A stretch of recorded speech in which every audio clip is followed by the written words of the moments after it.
Hey, all you rad dads out there. So I'm going to just quickly kind of say, like, thanks for coming here. We've talked for 50 minutes or whatever. We just I kind of know. got into it. That's great. I love that. It's awesome. And I don't want to kill the momentum, but I want to tell sort of people who are listening. So, like, what's your name? Who are you? We know, obviously, we've talked a little bit about your kind of upbringing and how you got started with music already. We dug into that. Maybe tell us a little bit more. What are you doing now? Yeah. Yeah. So it's so funny. You're right. Like, hey, I've been talking to you for an hour and haven't even introduced myself. But I did that on purpose because if I introduce myself first, then everyone would be like, "Oh shit, it's the guy from Sugarcult. Fuck that," and they like click off. You No know. way. Come on. No, but So my name's Marko DeSantis, and I'm from originally from Santa Barbara, California. I live in LA. Got a wife and two kids that I know about, and I mostly, I guess my the most successful thing I've done professionally was this band Sugarcult that we put out our first record 20 years ago this year, by That's the way. crazy. It was in 2001. Yeah, fucking crazy. Um, and We started out in 1999 in Santa Barbara. Then we eventually moved down to LA, and then put out a record in 2001. Put out another record. We put out about three full length studio records. Had a few hit songs on the radio. A song called "Bouncing Off the Walls" was pretty Yep. big. A song called "Pretty Girl." A song called "Memory" was a pretty big hit. And got to do a lot of cool shit. We got to we started off our first tour ever was the Warped Tour 2001. Again, 20 years ago. Yep. From right now. And then we did about three Warp tours. We got to open for Green Day on their American Idiot tour, which was a pretty amazing experience. Um, got to open for Blink 182 when they toured in Europe. Got to do a bunch of our own headlining shows. We did tons of touring. We toured for like probably about 10 years. Um, and then started to slow down around the time that we all started families, unsurprisingly. Right. And then our singer actually has become, in the last few years, he's become a really like first call record producer and songwriter for other artists. So right, I mean, currently as we speak, he has like the number one song on the radio with a band called I Don't Know How But They Found Me. People call it IDK How. But they have a song on the radio right now. He had, he did that song "Shut Up and Dance" for the band Walk the Moon. Oh, He crazy. did the song, all the big hits by that band: Neon Trees, Animal. What was That's a their great big album. song? Yeah. Everybody Talks. So Tim's our singer from Sugarcult. He's had his fingerprints on a lot of shit in the last few years that became really big on the radio. So he's like, everyone calls him to produce the record and co-write with him. So he's super busy, which also, in case anybody's wondering, explains why Sugarcult has been kind of off the map for a while. We never really officially broke up, but we kind of just went on this hiatus, and then the hiatus kind of ended up like enabling us to all pursue other things that we wanted to do, like get into it with raising our families and other projects.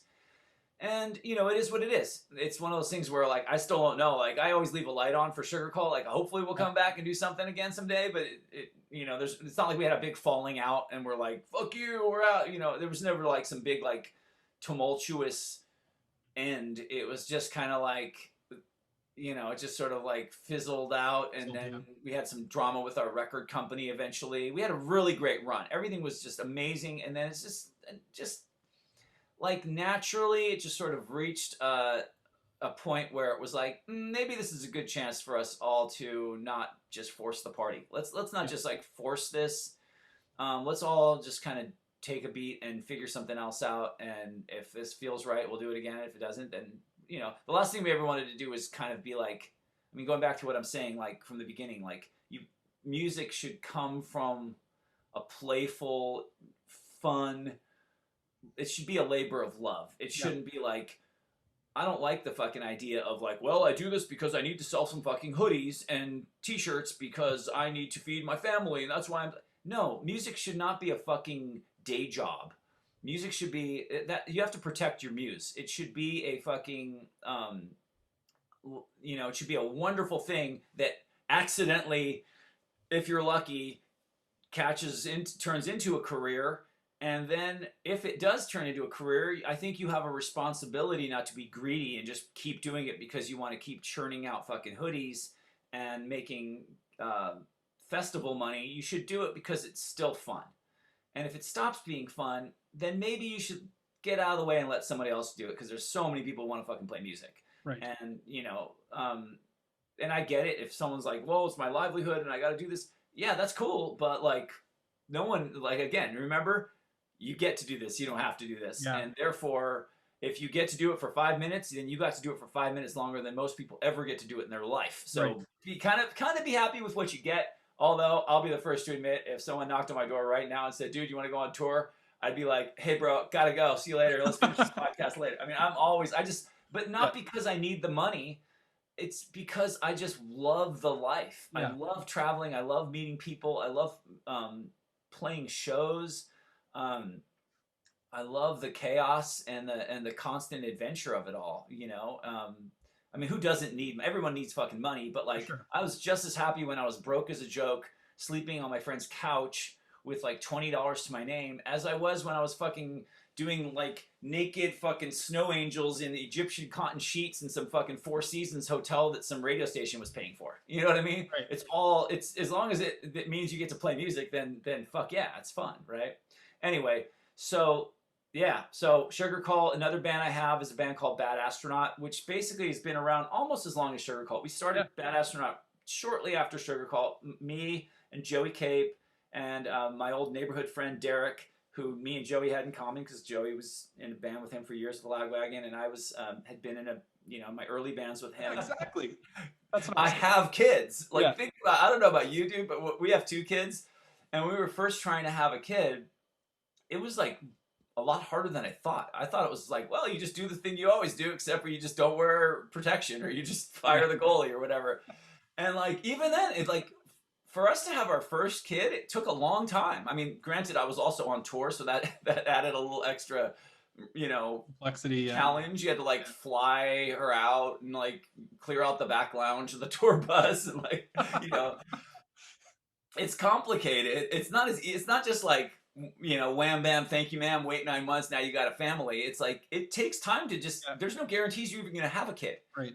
If it's going to take, and if then the kid's going to come, the pregnancy's going to go full term, then the kid's going to be born, and then there's not going to be complicated. I mean, every step of the way, there's no guarantees. You have to just like, so you can either like live in a constant state of dread and panic of like, holy shit, what if this happens, what if that happens, or you can just kind of go, okay, well, this happened so far, so let's like look at that part of it. So I guess there's a certain amount of glass half full. Sure. Like you said, it's perspective. Is this glass half full or is it half empty? I'll tell you what it is. It's not filled with coffee, so fuck you. And this is a parenting podcast, right? And I think that has a lot to do with like maybe the way I've raised kids too. It's like parenting is a lot like that too, where you're like, okay, this is how it's going to be. This is how we do things in this family. This is how we are. This is what we think is cool. This is what we think is lame. This is what we eat. This is what we do. This is where we live. And then there's a certain amount of like, okay, now I'm just going to take one hand off the wheel.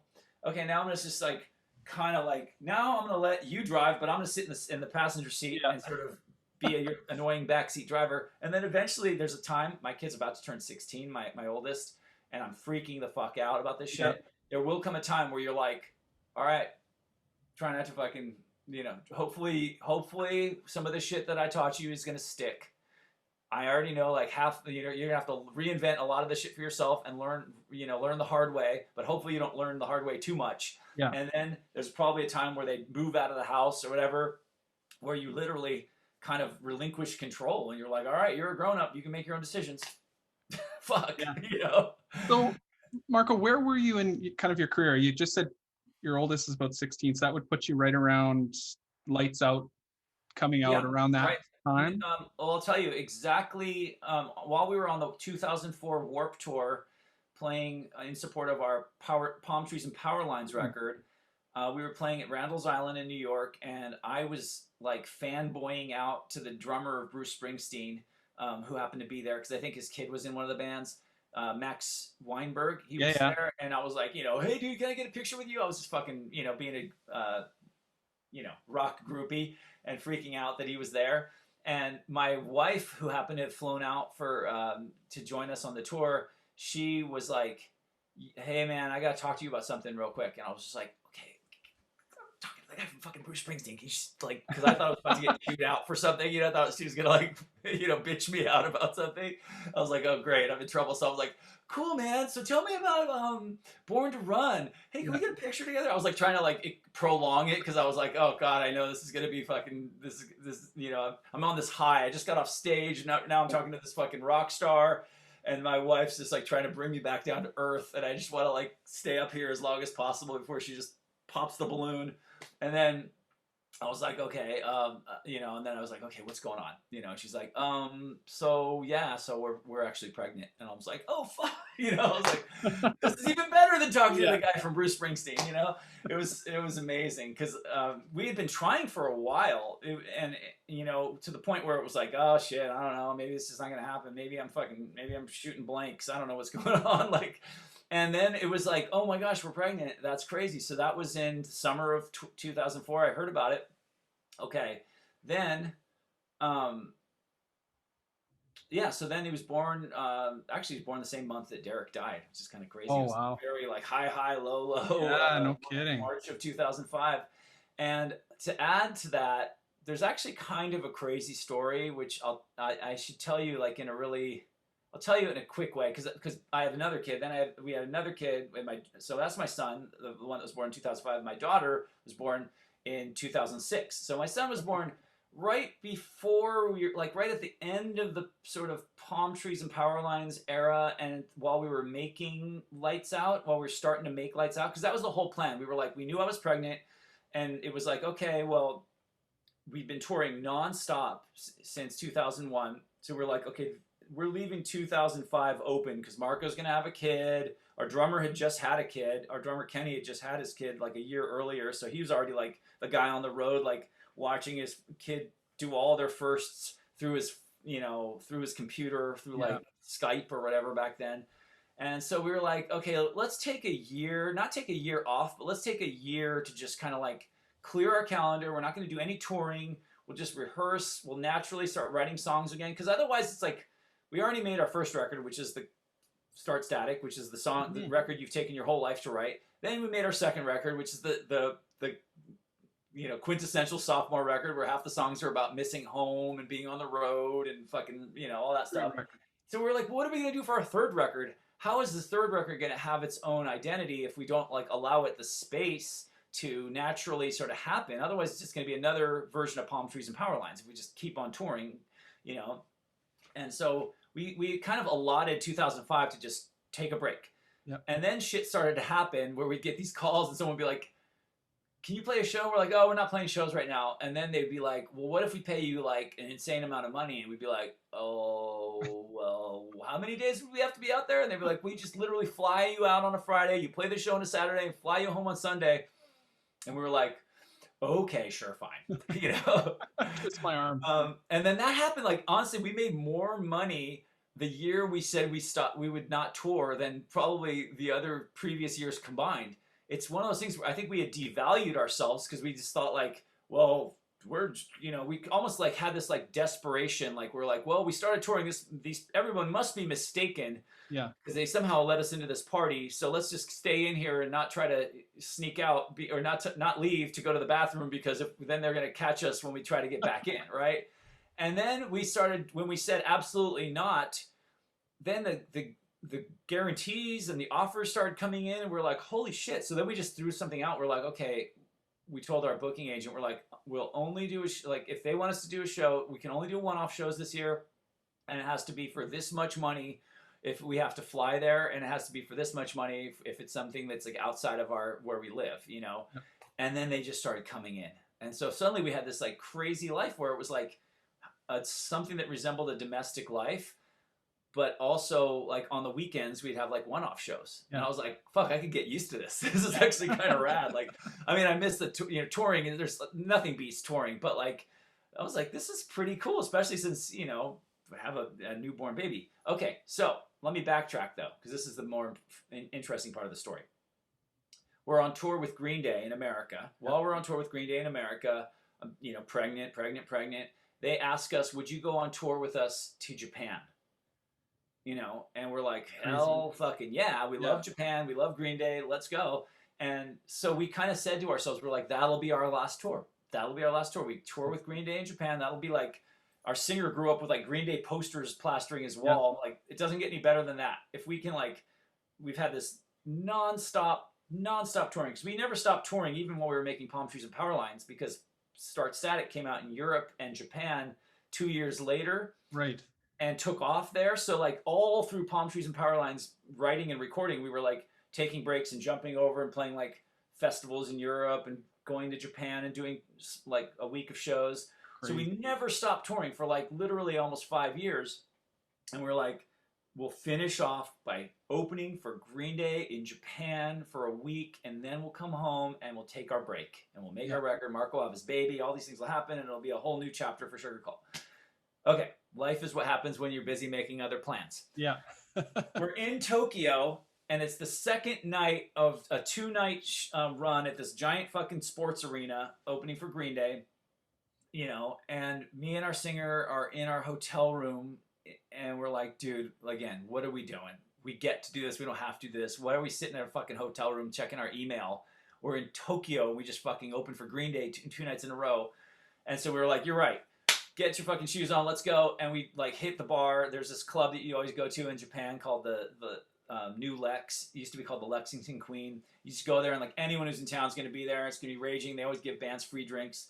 And we just go there, and it's this raging bar. And I guess like, I'm totally name dropping here, but some other people we knew were in town because they were backing up the girl Avril Lavigne, who's like a big pop star, and she had played in town. So we were trying to connect, like, hey, you guys should bring your crew over. We're all gonna be at this bar. It's gonna be some big, you know, American musicians in Tokyo raging night. So we're at this crazy thing, and we're in this like, you know, fucking, you know, booth with like bottles on the table, that whole kind of crazy shit, and all this is happening, is music pumping. There's just like girls everywhere. And then someone like taps me on the shoulder and like hands me this fucking note. And it's like someone from the club, and it says like, call your wife. I'm like, oh shit, what the fuck?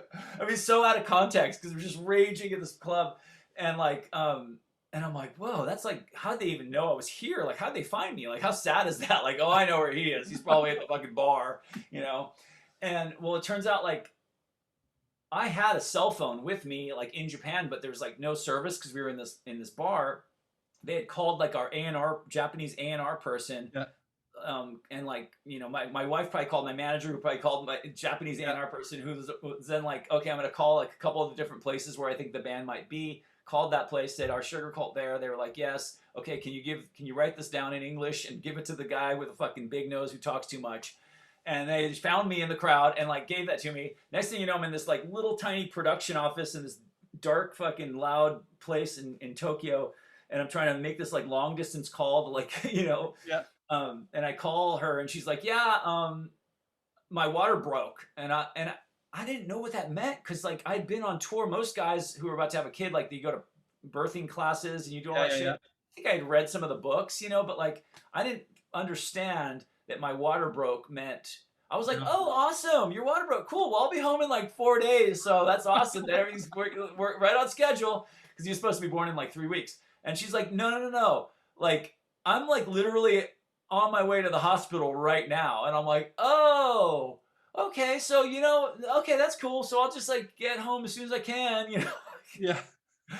And literally, like, I was in Tokyo, and luckily we had this guy with us on that tour who was filming us, because we were sort of making this weird, like, just like documentary type of thing, where we just bring this guy out every once in a while. The idea of eventually putting on a documentary, which we did put out. You can, I think it's free on my Twitter. If you look at my Twitter feed, I you know, it's somewhere up there. But anyway, long story short, sorry, I'm talking your ears off here. I'm like operating under the completely unrealistic assumption that there's some magical way that I'm going to be able to like literally get on the next plane and get home and get to the hospital before the kid is born. Yeah. And I'm 100% like with my tour manager, I'm like, let's find it. I don't care if I have to like do like 10 layovers and whatever, like, let's just get me home. We got to figure it out. And I told like the band, I was like, you got to play the last show without me, just to play it as a 3-piece, right? Like giving up a show opening for Green Day at an arena and fucking, you know, it was one more show left on the tour. There was a day off and then one more show and then there was a day off and then they would come home. And I was like, I need to get home right now. And did everything, jumped in the thing. And all this is documented, by the way. The guy's like, I got my camera. Sorry. He's like, I got my camera. So he's like, this shit's documented on our DVD, which is kind of cool to have, like for me to play it with my kids now, you know? But anyway, so I get to the hotel, we make the flight, and there's only one way to get home, and I get, you know, the flights aren't until the next morning, and I get on the flight, or sorry, I get to the airport, and I call from the airport. I was like, how's it going, you know? And she's like, well, do you want to know what we had? And I'm like, oh, shit, you know? So I missed the birth, but I was like, at least I get to know. Yeah. And she's like, it's a boy, because we hadn't found out the you know, the gender. Okay. And so she's like, it's a boy, and he looks like you, and I was like, you know, I was like, that's rad.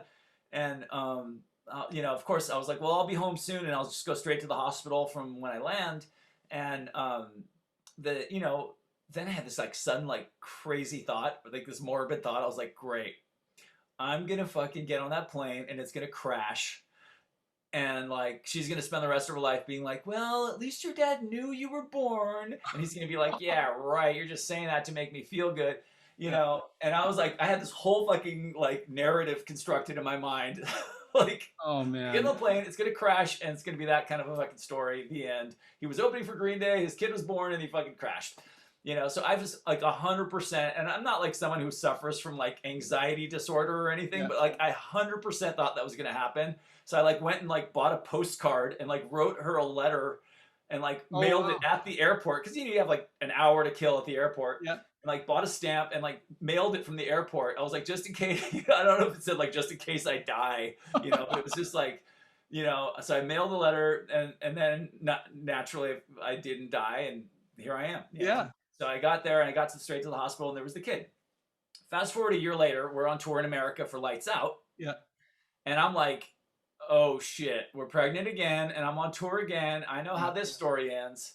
So the whole time I was like sleeping with one eye open. I had already like been teaching our guitar tech some of my parts, and like guys in the other opening bands. I was like, dude, at any given time I might just disappear, because if I hear my wife's going into labor, like I got to get home this time, because I can't miss both my kids being born. Right. Okay, so we're in Memphis, Tennessee, and we have a show that night at the New Daisy Theater in Memphis, and I'm just, as you fucking know now from listening to this whole thing, if you've gone this far, first of all, you're a glutton for punishment. Go outside, get some fucking air, drink a glass of water. We're almost done. We'll get there. We'll get there. We'll get there. And so I get to, I'm walking around Memphis, and I'm getting, like, I'm not that guy. I'm not going to fucking sit in the tour bus and play video games. I'm like, hitting the ground running first thing in the morning. I'm like such a fucking nerd. I'm like, dude, I'm going to fucking Sun, of course. I've been there before, but I got to go back. I got to go to Stax. You know, you can go to Stax Soul Museum. And then at the Stax Soul Museum, I'm like taking notes on like the fucking addresses of where other cool shit happened, like where Aretha Franklin grew up, and where like fucking Al Green's recording studio is, and you know.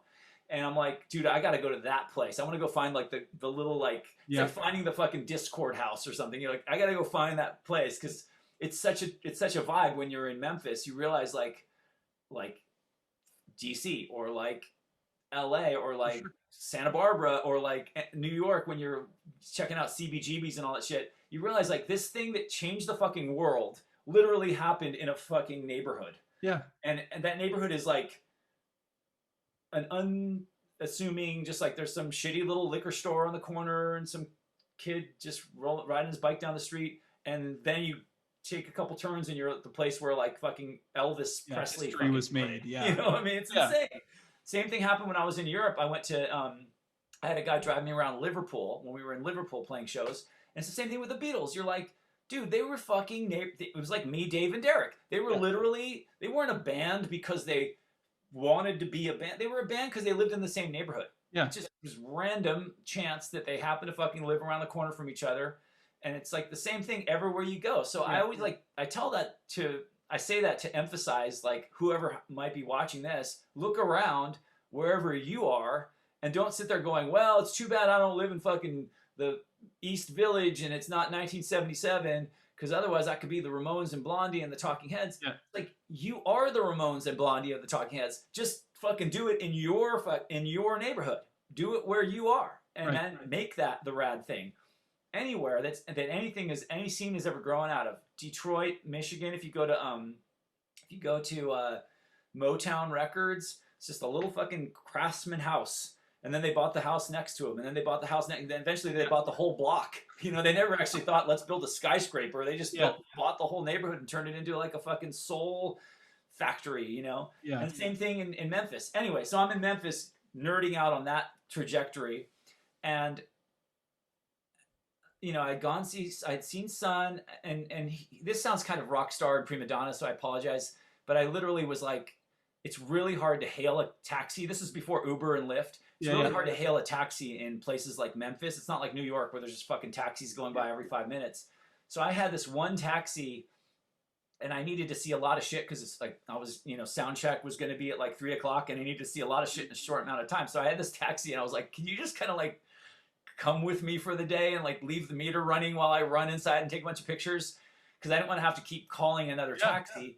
And she was this like elderly black woman. I mean, she had to be in her late 60s, early 70s, and just like super sweet, you know, kind of talking to me in that slow southern drawl, and just like, you know, why would you want to go see that old place, that neighborhood? You're gonna get killed in that neighborhood. And I was just like, no, just take me there, come on. It was awesome. And so we'd go, and I'd run into these places for a short amount of time and then run back out, and she'd be there waiting for me. So we went to like a couple different places, and eventually I was like, okay, I want to go see this record store called Shangri-La Records, which is right by another studio called Ardent Records. And, you know, I just wanted to like flip through some records and check out some cool shit. And so I'm in there, and while I'm looking through the records, by the way, I had an argument with my wife. Yeah. You're like watching this, you're like, they argue a lot, huh? But like, yeah. It so happens. I had an argument with her like that morning where she was like, you know, yelling at me about something, and I was like, oh, I don't know, and whatever. Okay, you know what? Fine. Just, you know, it was one of those arguments that like ended in hanging up. Like she hung up on me. And so then I'm flipping through records, and on my like Nokia phone, this is like, you know, 14 years ago or whatever, I see it ringing, and I'm like, oh, I'm so in my happy place right now. I'm in a record store flipping through the fucking, you know, whatever records, and, you know, bopping along, and I got sound check in an hour, and I'm just like looking at the phone. I'm like, and literally I was like, I should probably fucking pick it up, because I mean, you know, God forbid she's got something going on related to the pregnancy. I better, you know. And I was like, okay, what's going on? Like, let me have it. Like, you're gonna just lay into me some more. Let's go. And she's just like, okay, so, you know, my water broke, and I'm driving myself right now. She's like, bad news, my water broke. Good news is I brought our car in to get repaired, so I actually have a loaner because the water broke in the car. So I was like, you know, so funny. I'm like, okay, great. So at least our seats of our car aren't ruined. Yeah. And she's like, go to the airport. Just get throwing it out there for you in case you want to try and make it. And I'm like, oh, okay. Well, I'll see you in a little bit. You know, I'm just like, walk outside. The lady's just like, where to now, honey? And I'm like, I just need to swing by the tour bus real quick and grab my cell phone charger, and then we're gonna need to go ahead and go to the airport. And she's like, okay. You know. So I go to the tour bus. My tour manager, Mike Leonard, jumps in with me, and you know, and he's like total sweetheart, and he's just in there with me, and we're literally both on our phones, just like trying our best, or maybe Blackberries. I don't remember what we had back then. Yeah. And he's just like, well, I found you a flight here. Well, I found you, there's a flight to LA through Dallas. That's probably your best bet. And I'm like, okay, cool. Let's just book it. Book a one-way ticket. On my way to the airport, get to the airport, fucking sketchy looking guy, you know, me, walking in the airport with no suitcase. Literally, I didn't have a suitcase. Didn't have anything but like my phone and my charger in my hand, and like just like a one-way ticket. So they're looking at me like, okay, you're either on the run from the law, or you're a fucking like, you're like loaded with explosives, or like something's wrong with you. Yeah. Like you're fucking, or you're like crazy whacked out on drugs or something. And so I'm getting the full like, okay, we got to search this guy. I don't know, like let's search him twice, you know. Yeah. And I get on the plane, go to Dallas, and they're like, okay, great. So there's your flight leaves in an hour, and I'm like, thinking about how my previous birth went, I was like, is there any plane anywhere in this airport that leaves to LA like anytime sooner than that? And they're like, well, there's one that leaves in about 5 minutes, but there's no possible way you're going to get to it, because it's like, if you've ever been to Dallas, like the airport's like structured like this frame. It's like like the terminals are like around, it's like a big rectangle, and you can't just like run across it. You have to like go around the whole thing on some fucking tram. And I'm like, well, I have to at least. She's like, you're welcome to try. And so I just got take off running and like jump, running on the escalator. There's some guy standing there. You're like, excuse me, get out of my way, Yeah. I got on the tram, I ran to the thing, and literally it was way more than 5 minutes. But I get there, and like there was like, the gate was completely empty, but there was like this lady in her wheelchair who was fumbling, and they were like having a hard time, like the flight attendants were having a hard time like helping her stand up and get her boarding pass and like get it through the door. And that's the only reason why they hadn't closed the door yet. Right. So that's where you just get all fucking like divine intervention shit. And I go up to the thing, I'm like out of breath, weird guy with long hair, just like, dude, okay, so can I get on this plane? And they're like, and I tried not to say like my wife's having a baby, because I thought like sometimes you get that salty person at the airport that were like, I'm gonna take extra pleasure in this guy to fuck off, And so I was trying not to act too excited about it. I was like, hi, is there any way I could please get, I'm like, is there any way I could please get on this flight right now? And she's like, yeah, we're very lucky because the doors haven't closed yet. Sure, what's your name? And I just happened to get the nice person. Crazy. And then I had the nerve to give them my frequent flyer number so I get credit for it. I was like, can I also give you my, and I get on the plane, I land, my stepdad picks me up at the airport, race on the 405, I get straight to the hospital, run up the stairs, and 15 minutes later she was born. Oh man, so you made it. I made it. Isn't that fucking crazy? I would have missed it had I not ran for that plane. Then I'm like, fuck, I'm like snipping the umbilical cord. I don't even think I've washed my hands since I was in that record store. Like, such a crazy story. But, that is crazy. Oh man, you made it. That's awesome. Yeah, dude. So were you, and I know we're kind of running low on time here, but were you like, you kind of found out about being a dad in those kind of really unique situations. Were you afraid of becoming a dad?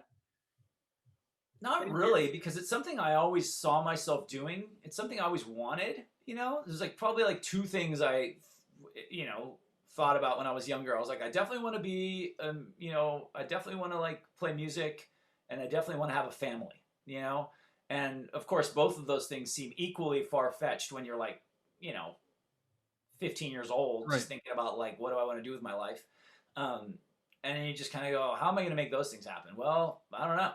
Both of them seem probably becoming like a professional musician seemed more of a plausible idea at that point in my life. I was like, I don't know how I'm ever going to meet some chick and then like eventually get married and eventually have kids or whatever, But, the funny thing is, and it sounds kind of like, I guess it sounds kind of like eye roll inducing, but like, it's funny because a friend of mine just announced the other day, he's like, dude, we're having our first kid. And I'm like, oh, that's amazing. And I wrote to him, I said, well, maybe I'll just read you exactly what I wrote to him, because it was on Instagram and he was stoked on it. I won't tell you who it is, because then I just sound like a name dropping idiot. But like, let me see if I can read it to you really quick. Otherwise I'll spare you guys the that's all good. But basically I just said to him, I was like, oh yeah, here's what I said. I was like, he said he's having a kid, and I was like, congratulations. I was like, I found that so many of the important skills, mindset, and instincts necessary for good parenting are almost exactly the same as the ones for being a musician. I was like, music people are innately creative, problem solvers, troubleshooters, that are comfortably living in the moment, working the crowd, finding the fun in the chaos. compromising and negotiating in a group dynamic, but also knowing when to stand your ground and draw the line, maneuvering the unexpected and adapting to whatever happens. And then I said, us band guys, because he's in a band too, obviously, us band guys also have a lot of experience dealing with sleep deprivation from touring and crybabies from lead singers, you know, I mean, bandmates, you know, and vomit, you know, also drunk bandmates, right? Yeah. So you're used to like, oh, someone's projectile vomiting and we're in a fucking van and we can't afford, you know, we're too late, running late for the show, so we can't pull over, so we're just gonna deal with it. Welcome to being a parent. You know, it's almost exactly the same thing. So I just said, like, enjoy the ride, dude. I have two kids and it never stops being amazing. Having children is so wonderful. It sweetens the deal and purpose of living life and gives you access to unimaginable levels of true love. And he was stoked. He was like, thank you so much. That makes me good about doing this. And honestly, I say that, and I know it sounds a little silly, but it really is like, and I have well, you have a whole podcast about this. You're talking to guys from bands, and I imagine you hear a similar thing. It's like, who knew that this weird fucking like renegade quest to be in a band and like pull it off somehow and make it happen, and then just ride the ride of going on tour and making records and dealing with like interpersonal dynamics within the band, all the drama that happens and everything. Who knew that those things are basically fucking boot camp for being a parent? Like, I didn't know, like, I would have never might be the best parents. You know? I would have never kind of thought about it that way, but you're totally right. Like, I think one of the hardest things for new parents is like your whole life gets flipped on its head, right? Like all of a sudden it's like, I don't know how to change a diaper, swaddle the baby, or like, what if they throw up? What if they're sick? What if, you know, blah, blah, blah. And it's that adaptability. You kind of have to, you know, adapt to the situation. And that's so much of what parenting is. And that's exactly what you're kind of describing. I mean, it's such a trip. It really does use a lot of the same muscle groups. You know, I mean, because if you're playing a show in front of a bunch of people and you're fucking break a string, you can't just throw your hands up in the air and be like, ah, you have to find a way, you know? And, you know, if you learn to just, you know, kind of hope for the best, plan for the worst, and just be prepared. Okay, breaking a string is something that could possibly happen, so maybe I'll have a backup guitar. You know, if I don't have a backup guitar, I better find another way to like sort of improvise something differently. And no, I don't know what I'm doing. No, I'm not a fucking like classically trained musician who can just instantly fucking, you know, modulate something and figure it, you know. But because of that, you still, maybe if anything, I mean, this sounds even more fucking cringe-inducing, but like, maybe if nothing else, not just musicians, but punk rock, people with punk rock past, you know, because like something about punk is like, the spirit of punk is to just like do it in a, you know, do it regardless of whether you're professionally prepared to do it or not. Right. Just kind of that spirit of like, fuck it.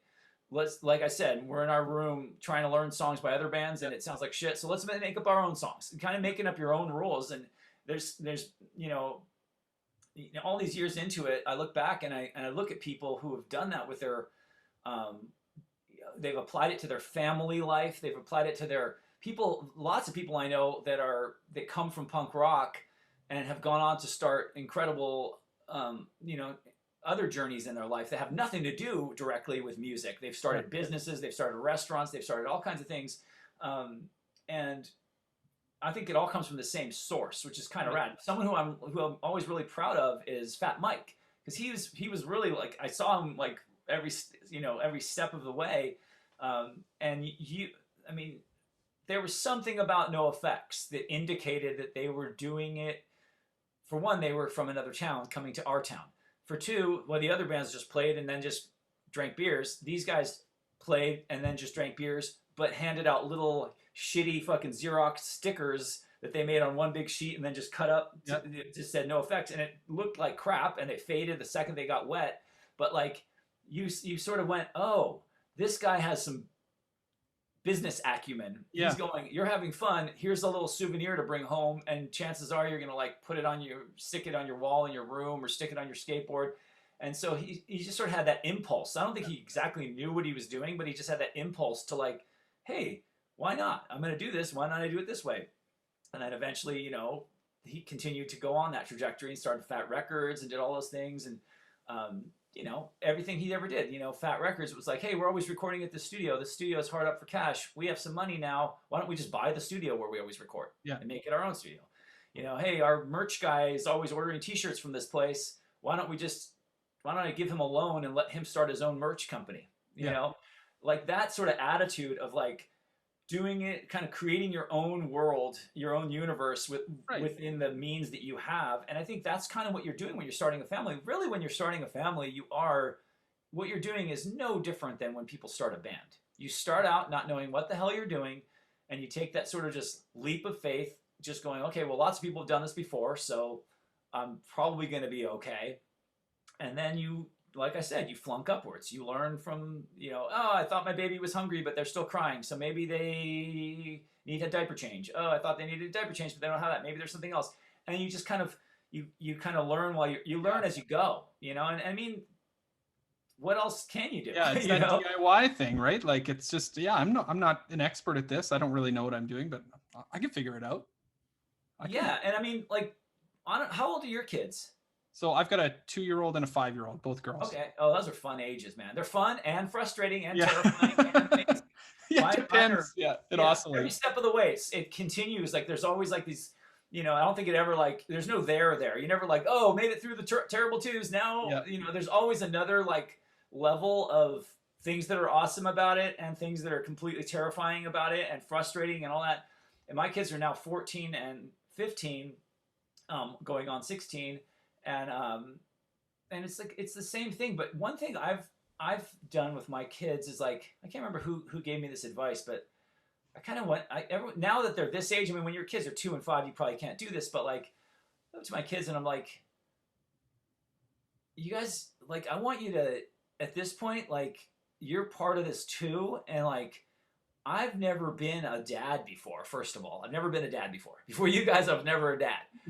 In my case, I didn't even have a dad. I was raised by a single mom. So I'm like, I'm completely going like on instinct here. Yeah, you know, I've read a couple books, but like, you know, most of this is instinct and maybe observation. Like, you see what your friends are doing. You see what your friends that have kids a couple years older than your kids are doing. You see what you think back to your life and your own upbringing and your friends' upbringings and go, okay, why is that family like?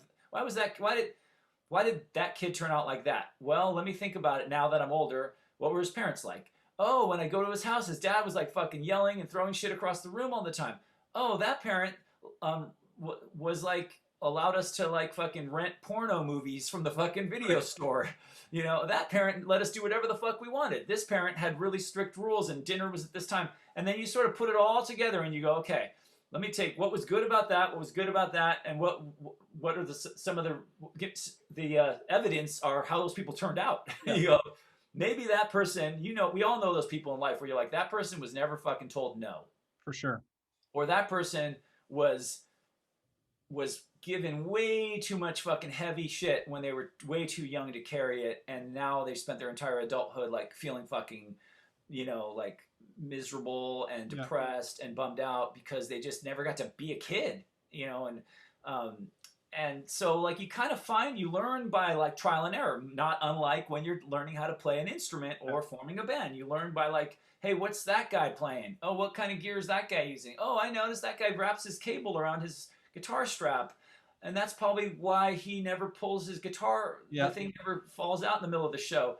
Oh, that person tunes in between songs. No wonder they always sound better live. Oh, that person sucks at drums. That person's good at drums. Why does that person suck? Why is that person good? Oh, that person practices. That person, you know. And you just learn by observing. And it's the same thing with having kids. So what I do with my kids now, because they're 14 and 15, is like, I go to them, I say, I've never really been a dad before. So, you know, forgive me if like I didn't handle that situation the best way it could possibly have been handled. And like, could I like maybe have done it differently? Could I have like not flown off the handle about that thing? Or could you have, like, what could you have done better? Like after like a blowout or something like that, kind of reverse engineer it. And then I'll be like, I just kind of give them like a little bit of like skin in the game. Like, hey, I'm in charge of taking care of you guys and raising you, but you're also in charge of doing your part. And like let me know how you think I could have handled it better. let me know what you need. Let me know what you're not getting enough of. You know, I'm like, this is a group effort, like a band. You might have a primary songwriter and like a more outspoken member, and then you might have people that are a little bit more passive and just play more of a supporting role. But like at the end of the day, your band is only going to be as good as everybody, you know, as the weakest link in the band. So it's like it'd be, you know, it's in everybody's best. Everyone's success is everyone's success. So it's like, you know, a good band like front person is going to be a good leader too. If they, you know, and so I sort of try to do that with the kids. I'm like, you know, hey, I've never really done this before, so like, thanks for letting me like kind of learn as I go, you know. But like, how about you? Like, you've never been 14 before. What do you think? I've been 15 before. I've been 14 before. Like, I can tell you some shit, but I will say that was back in that was a long time ago. That was like another era. It was like 80s and 90s. So like, obviously I don't want to hold you to the same, you know, me and my wife catch ourselves every once in a while going like, when I was a kid, if I would have done that, blah, blah, blah, blah, blah. You have to remember that's like the equivalent of when we were kids saying, with our parents saying that, and you're like, I can't even relate. Like, that sounds like you're talking about like, you know, different time and place, right? Yeah, like totally different world. Yeah, you can't hold somebody to this. There's no like static standard that just stays in place forever. Like, here's normal. Normal is leave it to Beaver and Happy Days. Like, no, like normal evolves and changes, and like, yeah. So it's that's kind of I guess that's kind of where I am now with the kids, is like kind of giving them that like, it's kind of collaborative. And I think as a dad, the message it says to them is it gives them permission to be human. Right. Like, yeah, by the way, even like, you know, I'm not going to like say like, I'm the dad and I know fucking everything. So, you know, fuck you, and everything you think is valid and everything you feel is invalid. Yeah. Like, it's like, hey man, I'm just a human trying to figure it out as I go along too. And like, hopefully, you know, gosh, I hope I never fucking figure it all out, because that won't be very fun, you know, because then you're just going to like rinse and repeat, you know, brush your teeth and wake up and go to sleep for the rest of your life. And it's not that fun. I want to like be a lifelong learner and always be like challenging your preconceptions about stuff and expanding your horizons. And to me, there's no difference between being a musician and making records and being a human. It's like, it's all a process of like learning and evolving and making mistakes and failing to achieve what you're going for, but actually maybe accidentally stumbling on something even better than what you originally were going for. Right. Yeah. And to get back to what we talked about at the very beginning, it's about kind of that pulling back, you know, and having a look at the bigger picture of everything. Right. And you don't always have control over everything, but you need to kind of be insightful about what you're doing. And it's fucked up, because by the time you figure that shit out, you're already like, you know, so deep into the ride that you're like, God damn it, I wish I could go back and like, you know, tell my fucking 20-year-old self this shit, because I would have had such a smoother ride. But again, that's all part of the process, right? You know, so that's the bittersweet thing about life, right? Right. By the time you figure it out, and then I feel really bad for old people. Like, I've been on a kick lately where by the way, one of the things I do now is I teach college. So I teach some music business classes. I teach, you know, they're all basically the same fucking pizza with different toppings, but it's basically music business for either music business for songwriters, or I teach some songwriting classes. I teach like entrepreneurship, teach a lot of these things. And something I completely fell into, again, just went like, same thing, punk rock style, where you're like, I don't really know how to do it, but someone asked me to do it, so I'll just jump in and figure it out as I go. And, you know, hopefully same thing I tell the students. I'm like, I'm dealing with college age students. I'm like, you guys, I'm not here to fucking tell you how you should do shit. I'm just telling you like basically some of the basic guiding principles, some of the guidelines. And then I can talk all day and give you anecdotes and analogies and, you know, examples of, you know, but it's like, it's not for you to imitate that. It's for you to, if anything, it's for you to light your fuse from that and be like, rad, okay, now that gives you permission to go out and like do your thing, you know, because it would be lame if you like went back in time and tried to imitate what we did in a fucking, you know, in Santa Barbara, you know. It's like, that's pointless. That ship has already sailed. Like, the idea is like, look at what you're doing today and what context you're in right now, what tools and resources you have right now, and do something in the spirit of that, but with today in mind, or today and Right. tomorrow in mind, rather than just like, so. Yeah, But that's that's one of the things I really do cool. now mostly, and I enjoy it. It's fun because I'm able to like live a life where I miss being on the road, but I do appreciate that I've been able to like be a real. This is maybe different than a lot of the people you might have had on this podcast that are sad that they can't be around their kids growing up. I was bummed that Sugarcult slowed down, but it just so happened that it coincided with my kids Right. being little, and I was able to like be the guy at every soccer game, be the guy driving them to school, be involved in their lives. And now they're teenagers, and I'm starting to go like, okay, now maybe hopefully something will get off the ground again, and I can get on the road, because teenagers are fucking scary. Right. And they don't need you for those basic kind of life skills like my kids need me for right now. Like, Oh, absolutely. so And you do miss it though. I mean, yeah. there's times where you're like, oh, this is overwhelming. It's relentless. But like right now, it's like my kids are in the house, and they're like, they get up, they make themselves something to eat, they do their school through Zoom right now because of this, and like they're self sufficient. Like they basically just need me to like pay for shit. Right. You know, So and give them like, and let them know where the line is, let them yeah. know where, because teenagers by nature are going to want to push boundaries and cross lines, so you have to sort of let them know where, like, you have I mean, that is the one thing, like, in all seriousness. One of my really good friends who's in a really famous band now, of all of us, it's funny because it's ironic, because he was the most like one of the wildest kids, and was one of the only ones who actually dropped out of high school, and he's probably the only one who's a multi-millionaire right now. He's in like one of the biggest bands in the world that we grew up with, and he had this thing where he was like, the youngest, and he's like, my mom never, and maybe the parents had split up, and his mom was just kind of like, oh, you guys, dad was so strict, you guys just chill, enjoy yourself, do whatever you want.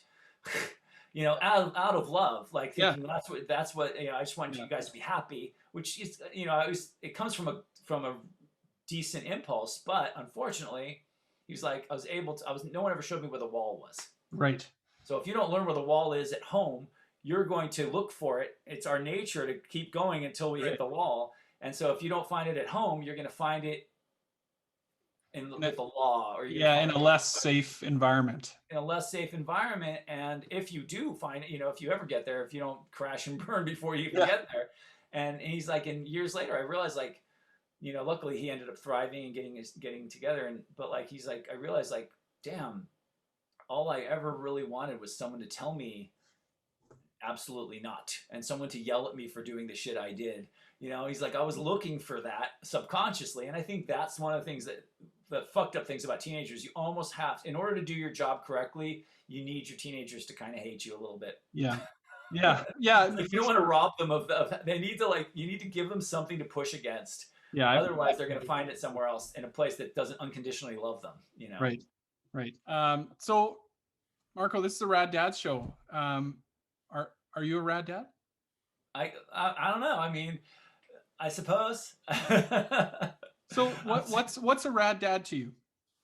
What's a rad dad to me? Well, I think a rad dad is a dad that actually, like, for one, is a dad that shows up for their kids, and doesn't just like define being a dad by, being a sperm donor. You know what I mean? Like, it's more than just like the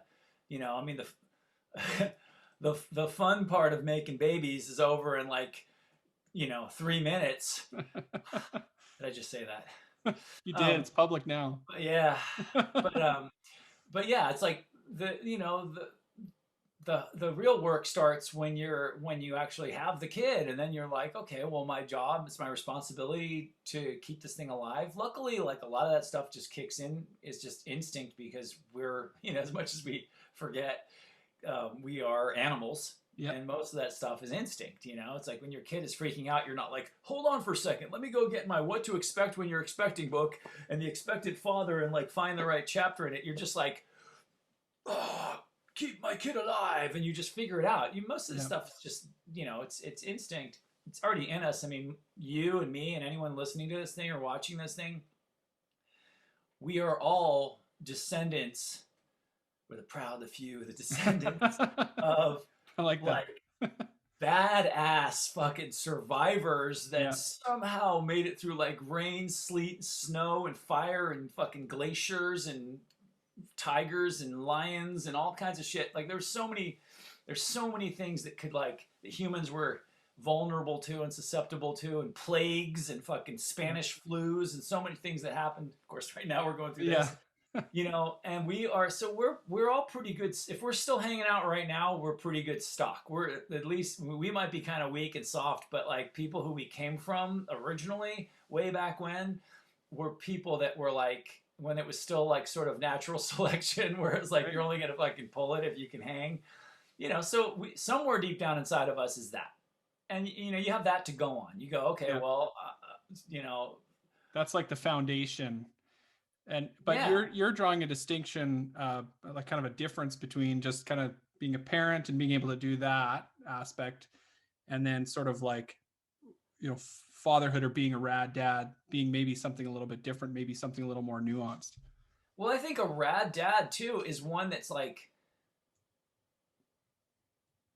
okay, I mean, wow, like it's kind of deer in the headlights, but I do think like for one, like I said, like showing up, Yep. doing and committing to more than just like this like notion that like, okay, what's a traditional role of a dad, and maybe you don't have anything, like you don't have anything going. Maybe you were raised, a lot of people in my generation were raised in broken homes, so you don't have that like sort of like, for better or for worse, you don't have that like model that's in front of you, like, well, my dad is the guy that always just like, you know, my dad's the guy that basically shut the fuck up until it was time to teach me how to drive stick shift, and then he showed up and then he told me to like not fuck up, and that was it. A lot Yeah. of people have that experience. I think in our generation, a rad dad is probably more like the modern parent, where there isn't as big of a dividing line between the role of a mom and a dad. It's kind of like parents are like this like team that just like, you know, at any given time you can like throw the ball to me and I'll handle it, and I'll handle it in a good way. It's not like, oh, dad's making dinner so he's gonna like order a pizza. It's like, no, I can fucking cook like a motherfucker, right? And like falling in love with that and being you know, being it's hard when you're a musician, you know, like I look like a weirdo and you come from a band. There comes a point where people maybe have like a preconceived notion of what you're gonna be Mhm. like as a parent. They're like, oh, you're just gonna let your kids do whatever they want. It's like, no, no, no. Me and a lot of people I know, most people I know are musicians too, in different bands, are pretty like, you know, pretty serious parents. You know, you know, it's not just like anything goes, and it's not just like, you know, we're not gonna like sit there and do like Jaeger shots with our 10-year-old or something Right. like that. You know, like maybe somebody who's not a musician would think. It's very like, I remember when my kids were at their preschool and I'd go and like volunteer. It was like a co-op, and people were like, wow, okay, well, you look kind of different than most of the other parents here, but you're like into this and you want to learn. And I think going back to what we were saying before, Yeah. the musician, like that, when I read you that thing that I sent to my friend who's just Yeah. like found they're having a daughter, and it's like, I think we are oddly like, in a way people wouldn't think, we're oddly like suited for this, for the lifestyle of being a parent, keeping it fun, Yeah. seeing that, you know, knowing when to like not get too stressed out and just kind of laugh about it, laugh about the chaos, laugh about the craziness. I think that by nature, and I'm probably, you know, typecasting, a lot of us are basically like overgrown kids. You know, I think in order to play music, you have to be a person that never really like tucked your shirt in and decided I'm going to be a grown up now, whatever that means. You're kind of someone who went like, I know so many people that are like in their 40s, 50s, 60s, and they're still wearing like Vans and like skating ramps. You know, Yep.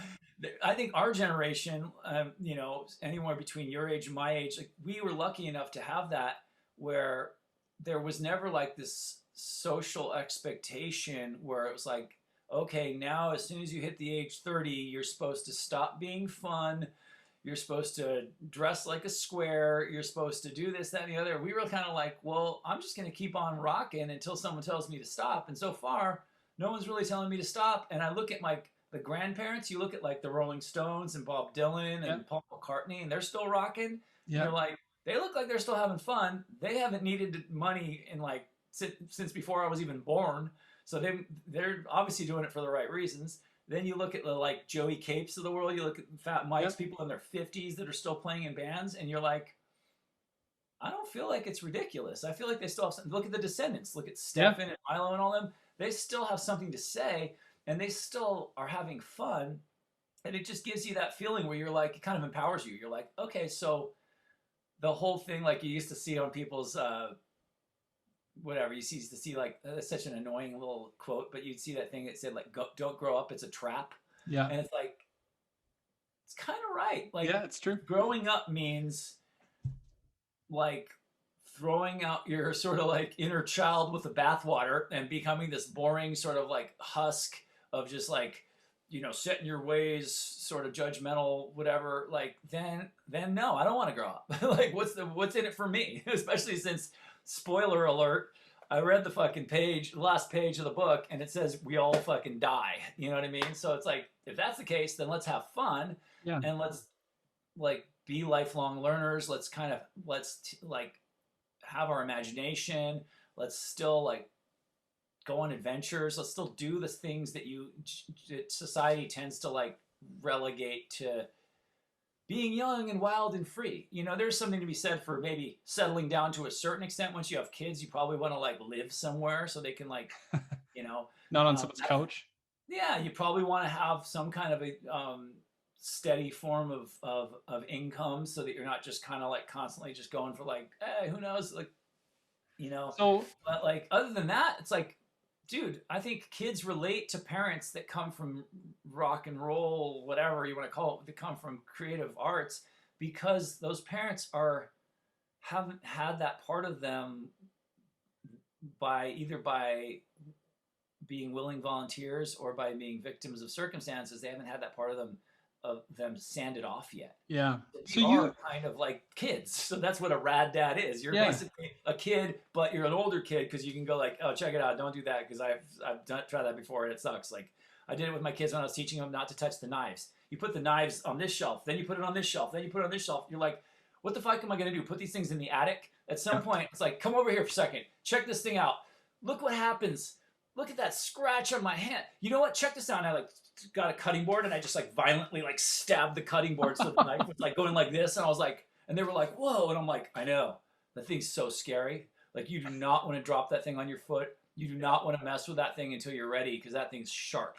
Like now I can put it right where you can reach it without having to put a guard on it. And you know, like I put it in their hand. I said, hold this thing in your hand right now. And they were like, I'm like, scary. Yeah, sharp. That thing's gnarly. You know, but you kind of need to learn how to deal with it because you're going to have to like make food and, you know, cut things and whatever, you know.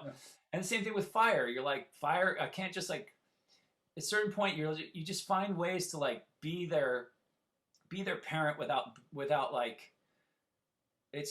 I don't know. It's more like respecting them and going like, do you think it's a good idea to touch that fire? And they're like, no. And you're like, why? And they're like, because it's hot. And what if I get burned? You're like, I know, right? Because that sucks. Because I got burned this one time.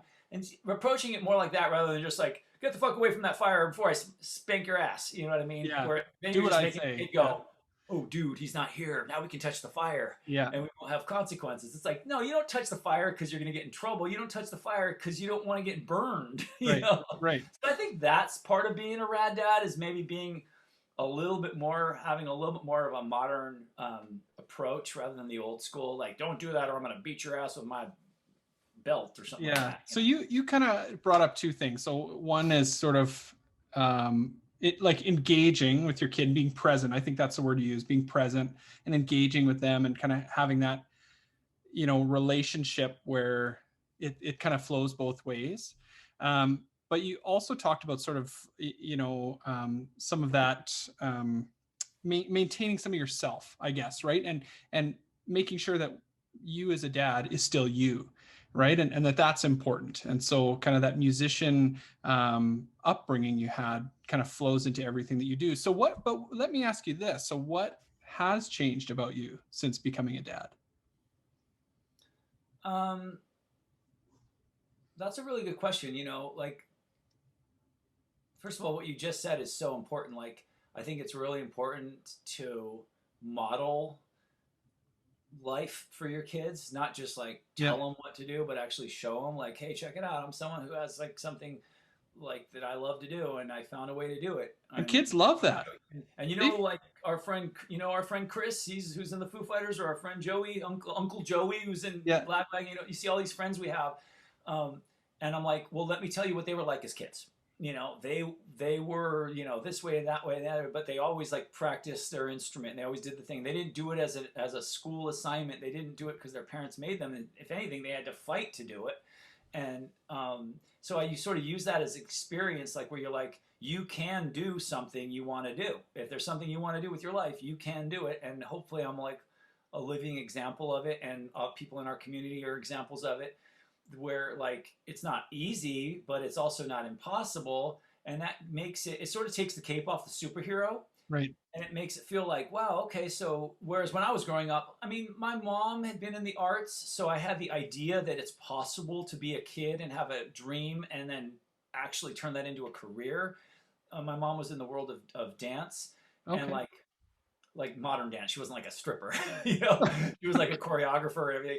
But like, thanks for clarifying. Yeah, I thought I was better clarify. Like, so Mark is and like, so I had the idea, which is a gift for me. It's probably one of the reasons why I ended up doing this shit, because I knew that it was like, you have that sort of proof of concept where you're like, oh, it's possible. It's not just something that happens to other people, right.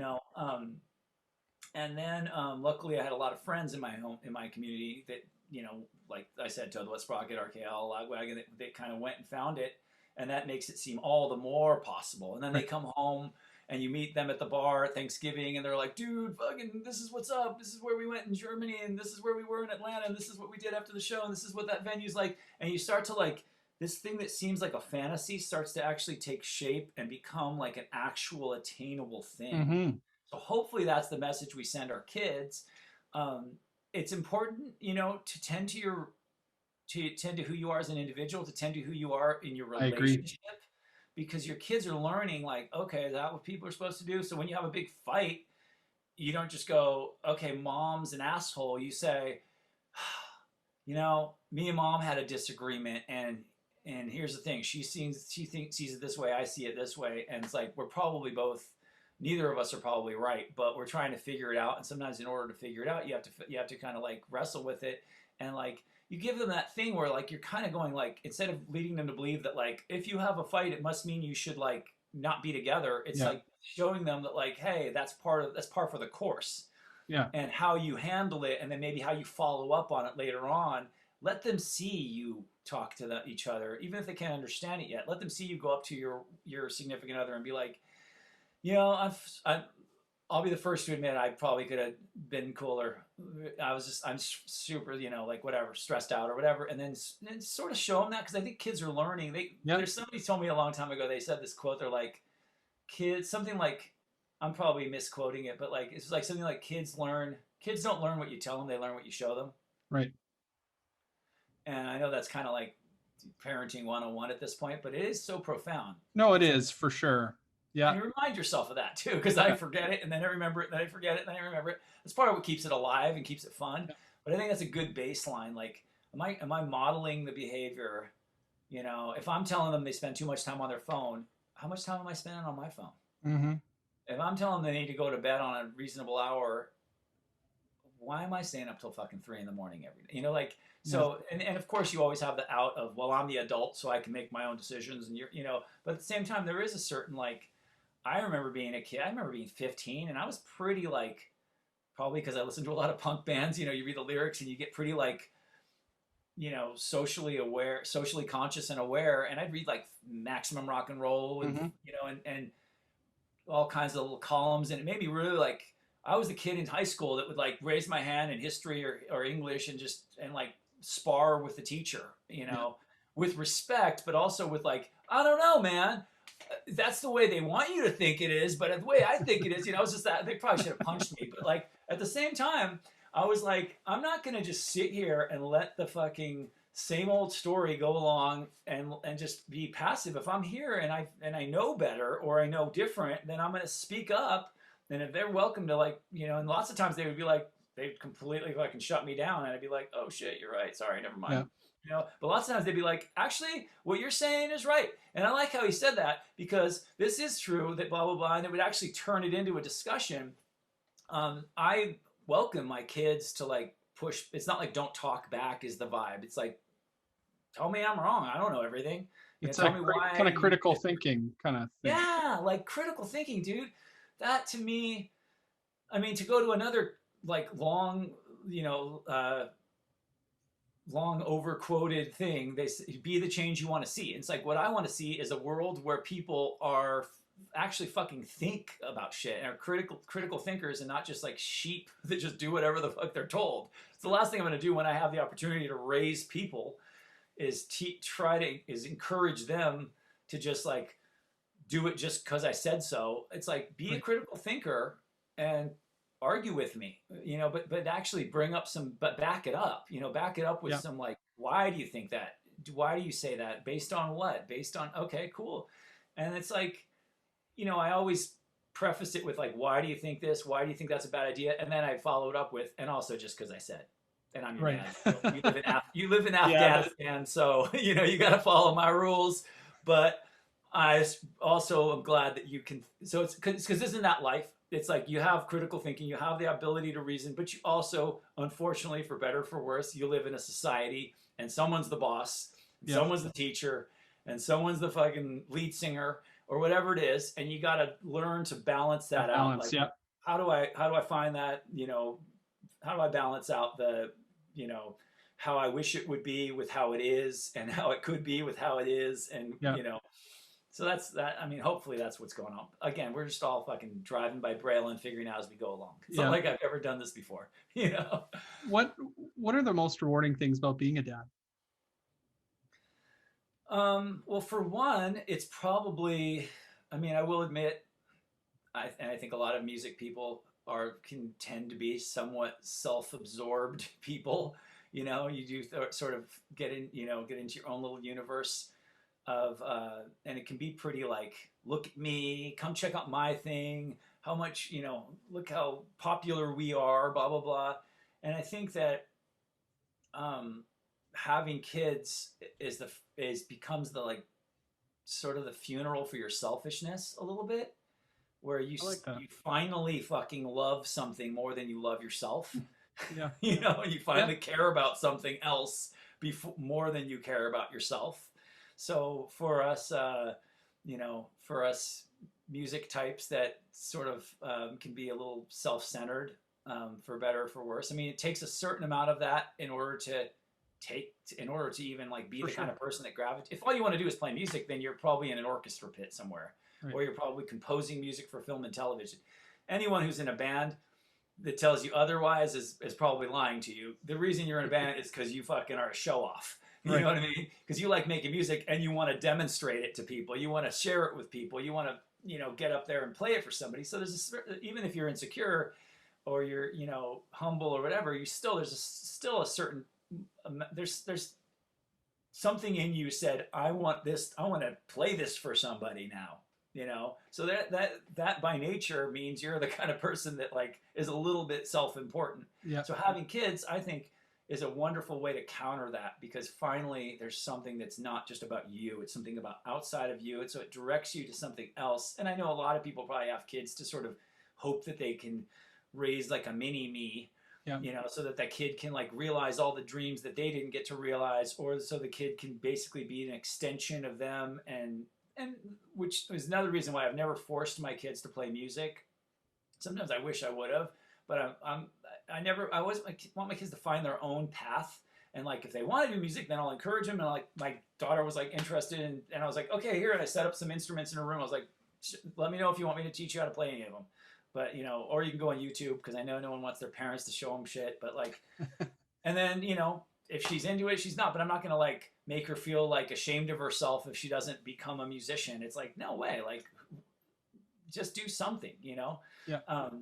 But like, I guess that's a really cool thing about having kids, is it shifts your focus about what's really outside of yourself and projected onto somebody else.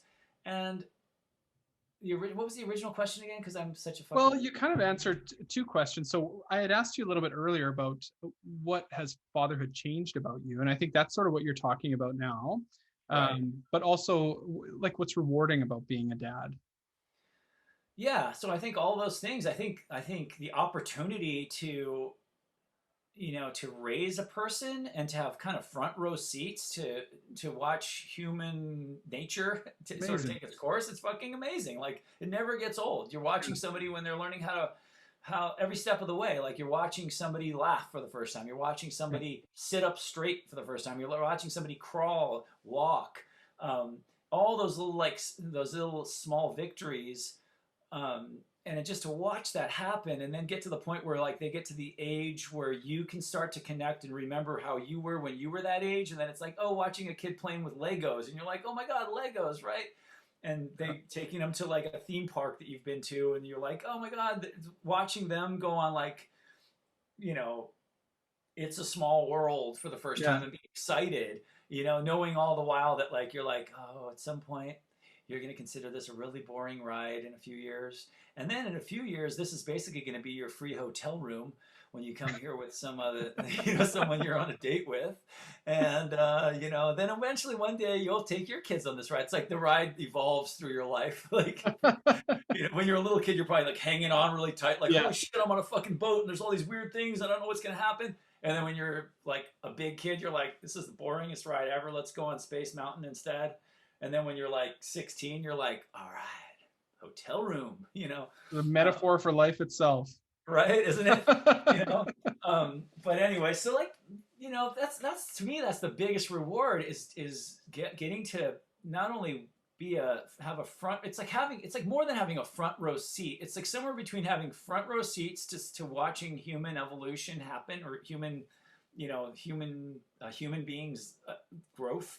And it's also kind of like you've jumped onto the stage and someone's like thrown a guitar on you and you like got to jam along with them and you're Yeah. like, I get to participate and I not only get to watch this, which is worth the price of admission alone, I get to actually participate in like the outcome of this. I get to have some hand in it and like kind of direct it. It's like being in the front row and being like, play Get the Time, and then suddenly the Descendants are like, okay, let's play Get the Time. You know what I mean? Yeah. You're like, yeah. I'm like, I'm part of this. It's such a cool feeling. Yeah. And I love the connection back to music. That's great. I'm a one-track mind, man. It all comes back to music. Hey, it's all right. Yeah. That's You, pretty rewarding, dude. I can't imagine. It's rewarding and it's terrifying. It's also terrifying because you're like, at any given time, you're like, oh my god, I'm probably totally doing this wrong. What's gonna happen? Like what? So it's always like that. It's always a balance of that. so you touched on earlier a little bit that your dad wasn't in the picture. You're raised by your mom. Yeah.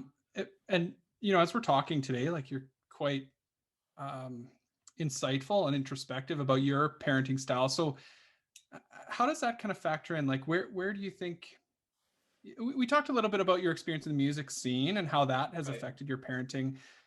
What about sort of like growing up or things you took from your mom or, other father figures maybe in your life? Yeah, I think so. I mean, I think it ends up being, it ends up kind of being a process of elimination with so many things, with whether you're talking about music, you're talking about parenting, where you go, okay, what about my parents or the bands I liked what are the things they did that made me stoked? Mm-hmm. And what are the things they didn't do that I wish they would have done? Because let's face it, we've all had those records where we buy the next record by a band and they made a move that you're like, oh, why did they do that? No, they should have done this. Like, and then you go, okay, like I said, be the change you want to see. And you go, okay, well, now that it's my turn to make a record or my turn to have my own band, this is how we're going to be. I want to form my own favorite band. And then you go, I want to be the parent I needed. Yep. The parent I wanted. That's what I want. That's all you can do in life. You can be the change you want to see. There's bands I like. There was things I liked about this band, things about this band. I liked about this band is that they were rock stars. I liked about this band is that they were down to earth. I liked about this band that they were really creative. I liked about this band that they were really like poppy. And then you go, okay, now I get to form my own band. So why don't we just take a little bit of each of those things and do something that, voila, ends up feeling like something new, right? It's got like the best of all the different worlds that you're surrounded with, and then you eliminate the parts you don't like. What I don't like about that band was that they never had style. What I don't like about that band was that they were way too fucking too poppy, the point where it was like ridiculous. This band was so fucking interesting that you could never like just chill out and relax and go to their show and not feel like you were like working on a fucking, you know, calculus problem. This band, it was like so cool, but they were like so fucking uptight that you felt like guilty to take a sip of your beer when you're at their show, you know? So it's like you find that thing and you're like, that's the same thing with my parents. It's like my mom, what did she do right? Okay, my dad, what did he do wrong? Okay, why did he do it wrong? Well, maybe he had kids too young. Well, maybe he, you know, so you ask yourself those questions. And for me, it made me go, okay, I'm gonna wait until I'm ready to have kids. And I don't think you're ever really ready, but you're ready to be ready.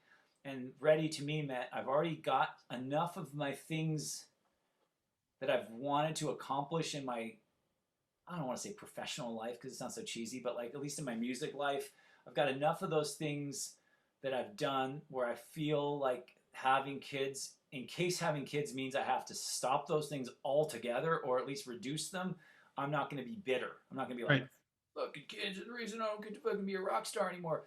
I'm going to go, okay, this is awesome. The kids are going to be an embellishment to what I've already done. So I want to make sure I focus on my career first.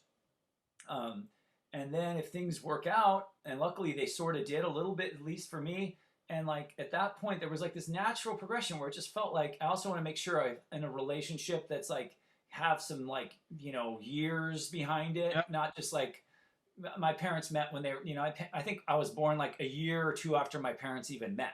So, and my dad was super young. My mom had been a professional, so she had some more life experience, but it's clear that the reason it didn't work out, they separated when I was like 3, was because my dad was like, you know, he didn't like the idea that my mom was like more successful in life than him, and that he was basically just a kid moving out of his parents' house for the first time, and that he was kind of just like scared basically because it's like, you know, and so he was probably too young. And he just wasn't ready yet, you know, but he probably wanted to like act like he was ready because you don't want to be the guy that's, you know, so I was like, okay, I'm going to put all that stuff in my head. And as I go into life, make sure that if I have a relationship that seems like it could be something that could evolve into a family, I'm going to, even if we're ready now, I'm going to take the time and wait a little bit, you know, if possible, you know, some girls aren't that patient, you know, but I was like, look, you know, I'm stubborn, but like, and like, so we were together for several years, and then it was like, okay, now my career, you know, is doing to the point where I feel like, you know, at this point, it's like already exceeded my expectations, and I feel like I have some financial security. I feel like this would be a really, also just to turn 30s, you know, it was like turning point from 20s to 30s, and you're like, this seems like a kind of a natural poetic time to like start a family. I know there's not a lot of situations that could pop up that I can't probably find a way to like handle to some degree. Whereas when you're in your 20s, I feel like you're kind of just figuring out life. You know, I think the 20s are our generation's version of the teens. You know, like people really don't like get, I don't think, at least guys, I don't think we even get close to like having a clue until we're like 30, you know? And apologies if you're under 30. No, I'm not. No, I'm with you there. So, and, you know, that's just the way it goes. You know, previous generations had to grow up a lot faster. You know, like I said, I'm still not completely grown up, you know, by the traditional sense of the word. But it seems like you've sort of like really thought about it. Like you've really put some thought into what it means to be a parent and taken, you know, things from maybe, you know, for lack of a better way of saying it, negative experiences you've had and positive experiences you've had and kind of put it all together. Yeah, I think so. It was just like, okay, I definitely don't want to like do this if it doesn't seem like something I'm going to be able to do like for the long haul. So I'd rather take, okay, I'm sorry with all these quotes. Abraham Lincoln said, if you're going to give me, if I have 6 hours to chop down a tree, I'm going to spend the first 4 sharpening my axe. And I like that. It's like, I'm not in a hurry to get through life. It's like, if you know you're going to have kids eventually, then like, what's the point of having them right away? Like, take your time, develop your relationship, develop your career. And then when you're going to have kids, not only are you going to have a little bit more of a foundation to put them on, but also you're not going to resent it as much.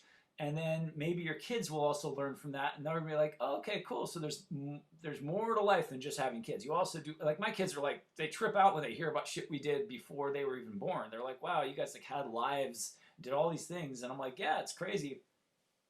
But like, I think that now that they're teenagers and they're gonna start to like turn the corner into becoming like, oh, what are we gonna do like when we're grown-ups? At least they have that model somewhat laid down, because I think kids learn generally what they see, and they just assume that's what's up. So I always assumed like, if I got married quickly, I would probably I was like, I don't want to get married if I'm probably going to get divorced, so I'd rather wait and sort of see if I'm, and then get married. And then I don't really want to get married at all unless we're going to start a family, because to me, like, what's the point? It's not like I'm religious or some shit. And so, not that there's anything wrong with that. I don't know what I like to be disrespectful, but you know what I mean? Like, it wasn't like, oh my God, in order to get laid and not go to hell, I have to get married. For me, it was like, I can get laid all I want, and I'll probably still go to hell if there is such a place, and all my friends are going to be there anyway, so fuck it, So I made that determination a long time ago. So then I was like, okay, so what's the point of getting married? Well, it's a good foundation for a family. Okay, cool, because I want to have a family, so there's that, and then so on and so forth. And of course, you're just like lucky, like going back to all this shit. There's no one's entitled to a music career. No one's entitled to having a family. It's hard to, not everyone even gets to have kids. Some people wanted kids and they were with somebody who didn't want kids, or wanted kids, tried and didn't get to have kids. It's such or had kids and something was,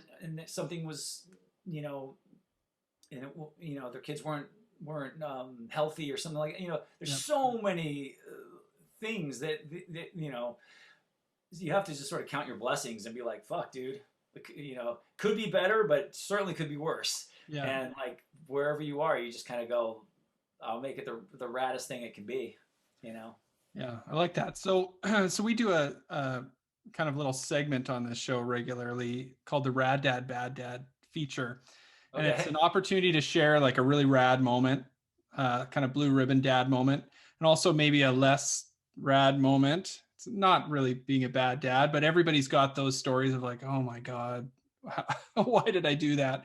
I'm putting on the spot. So I don't know. That's the problem with me. Like, I just get like, this happens every time I do an interview. Like an hour from now, I'm gonna be like, fuck, why didn't I tell him that instead? Okay. What about, or I'll give you a choice, or do you have a good dad joke to share with us?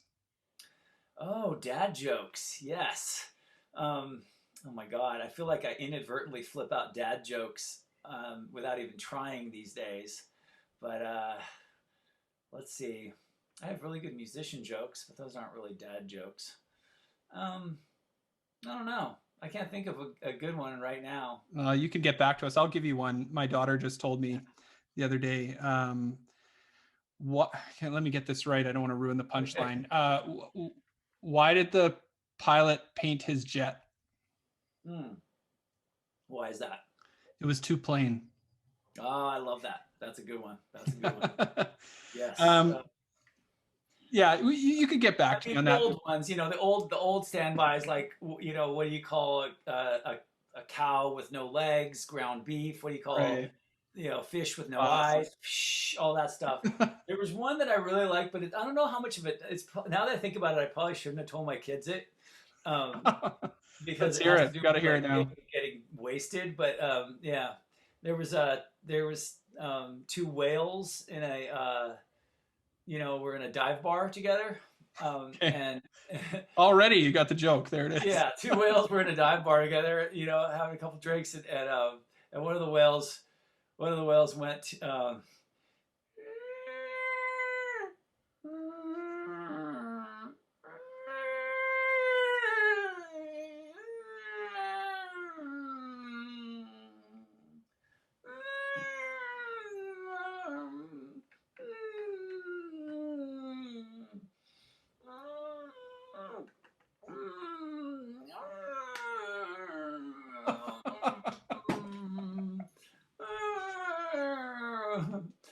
And the other whale said, "Damn, Phil, you're wasted, man." That's pretty good. Yeah. I like that. That's good. That's good. What's next for you, Marco? What's going on with you these days? Any kind of upcoming projects or things you want to tell us Well, about? I mean, it's an interesting chapter of time. It's Yeah. 20 years. This year is the 20-year anniversary of Sugarcult's first record, and we haven't really been active in quite a while now. And so our first record has kind of taken on this mythology of, over time it becomes this thing, and like we think our third record was our best record. Of course, that's the one that no one knows about. I'm in that camp. I love Lights Out. Love Oh, it. you do? Oh, Yeah. awesome. Thanks, Yeah. dude. Totally my favorite. But it's like, but the first record, of course, it's like where you're like, oh, that's where you're going to learn from all your mistakes. And that's where you're going to go, oh, I knew we should have recorded You're the One at a faster tempo because we recorded it like that. And then we went out and played live. We never played it that slow again. You learn. And then your second record, you're more emboldened. And then third record, you're like, all right, fuck it. At this point, okay, we're not apologizing for being here anymore. Here we are. Let's do this thing. And then, of course, the record company disappeared. Okay, so the first record, Lights Out, it does become this thing where, like Baby Pictures or anything, it becomes this like, oh, well, for better or for worse, that was a time you can never get back, and it represents something you could never replicate. You can never, you can never go back to being a baby again. You can never go back to your first record again. And so this is the year where it's like 20-year anniversary. Holy shit, I remember a 10-year anniversary of it, and it seemed like yesterday. 20-year anniversary, and it's significant because you realize like this is the last anniversary for our first record. We're going to get to have a significant one while we're all still like relatively young, and our fans are still relatively young, where our fans maybe are in their 30s right now, and they remember that record from when they were like my kids' age. So when they're my kids now are 14, 15. Yeah, so it's like by the time our 30-year anniversary comes along for that record, our fans are ostensibly going to be like people who own homes and have teenage children and all that kind of shit, and they're going to be, they might still like it. I still like shit that I liked 30 years ago, 20 years ago, whatever, but like it's a different thing. It's like each anniversary is significant. So I'm trying to think like this year it's about us, like there's a lot of like looking back, there's a lot of like email threads and text, group chats going back and forth between me and the band guys and people that were involved, and just trying to think of like what's an appropriate way that, of course everyone's still engaged in their own current lives, so it's like what's a realistic but also appropriate way to celebrate that. And like it's not just our celebration, it's also for anyone who ever, like, when you put a band out there to the world, you kind of, a lot of fans kind of take ownership of it. They call it their music, and it is their music more than it's you made the music, but who cares? You put it out there, and then people like make it the soundtrack to their lives. So it's like, out of what can we do and what can we like make available for fans to like celebrate that, and also to sort of like show people that maybe were too young at the time like a chance to kind of get a point of entry for the record, where it's like, hey, I didn't catch it the first time or the second time around, but the third time around I'm here on the 20-year anniversary. I wasn't there for the release or the 10-year anniversary, but here I am. And I think that's kind of a cool thing to do. I think so. That's something on the horizon for this year. And then the other thing is probably I know Bad Astronaut has I don't even think I'm allowed to talk about this. I don't know how. I mean, I'm sure they don't fucking care because it's Fat Records. So there's that, and then I don't know. We'll see if we can make it through this pandemic. Sure, I'm dying to play shows. I don't know how that's going to happen or what that's going to look like. So as far as music goes, that's what's up. Other things like I've told you I've been doing these this college professor thing, and I've been doing it for a while now, to the point where I do really feel like it's the same itch where you're a band playing shows, and then the next feeling is, now let's record this. Now let's take it on the road. So I'm sort of there with my own like thinking about how to grow that. So I'm thinking like, do I write a book? Do I hit the road and do like a lecture circuit? Like what's next? Not that there's anything wrong with just doing it the way I've been doing it, but it's just that spirit of like wanting to challenge yourself and like not get comfortable like at all costs. Like you don't want to like settle down and get too cozy. So stay curious and get into it. I really do miss, I don't do as much music as I wish I did. I do some stuff on the side here and there, but like at this point, I'm like also kind of like, fuck it, maybe I like make a solo record or something. I've never really done that. Like that's something, you start to take stock of like, what are the things I've never really wanted to do that. And I don't think that's my strong suit. I don't think I'm like that great of a songwriter, that great of a singer, but you're just kind of like, well, fuck it, dude. One life, one chance, to borrow, from Toby from H2O, another rad dad. Yeah. And you just go, dude, why not? It's like, what do they say? It's better to ask for forgiveness than to ask for permission. Right. Yeah, go for it, man. Go for it. So who knows? I mean, just something. You just got to keep on doing it. And for some reason, music still makes me stoked. So where's the best place for people to kind of follow you online? I mean, I've kind of cooled off on a lot of social media in a failed attempt to prevent myself from spending too much time on it. I still fucking get on Instagram all the time.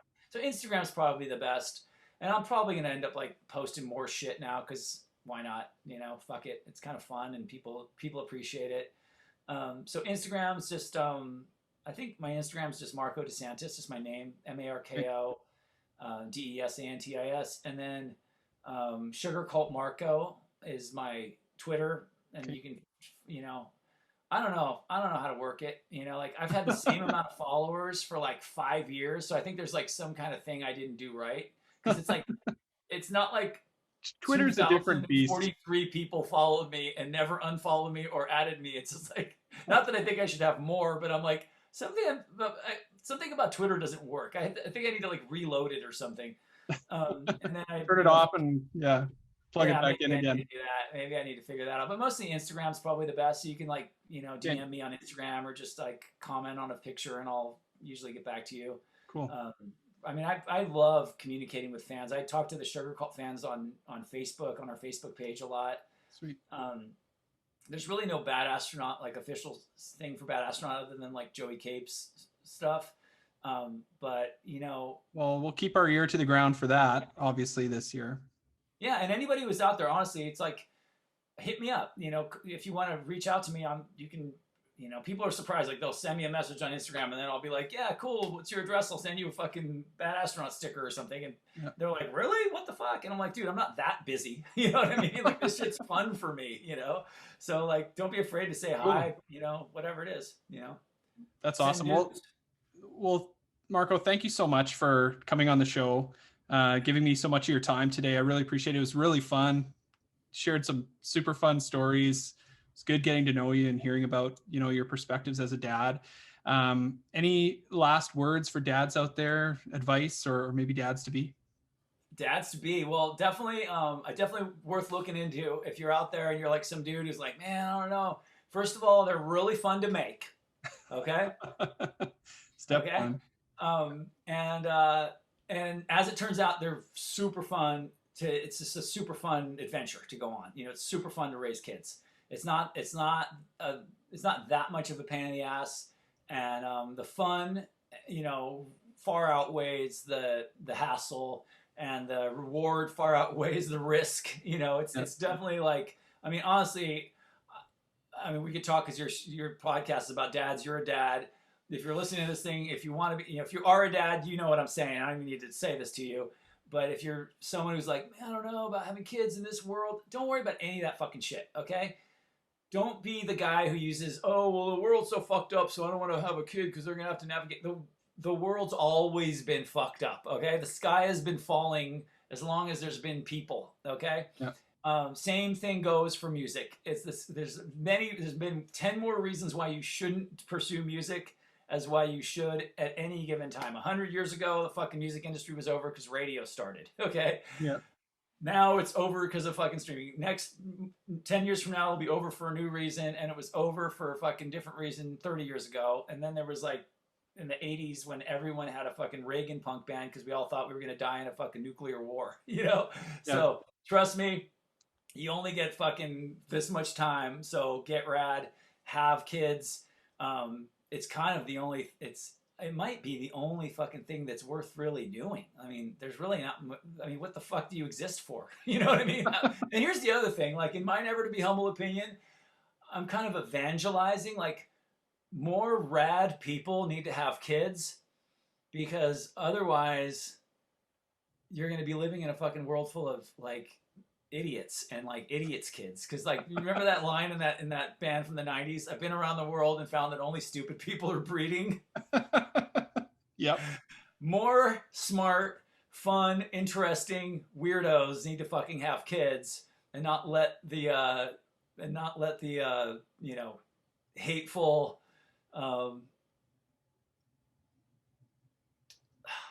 ignorant types have all the say. Okay, weirdos have kids, artists have kids, smart people have kids. Cool. Please. I like that. So when I'm living at an old folks home, there's going to be someone who's cool taking care of me, please. Yeah. That's awesome. Yeah, Awesome. have Well, kids. Marko, thank you so much. It's been Thank you. so rad talking to you. Appreciate it.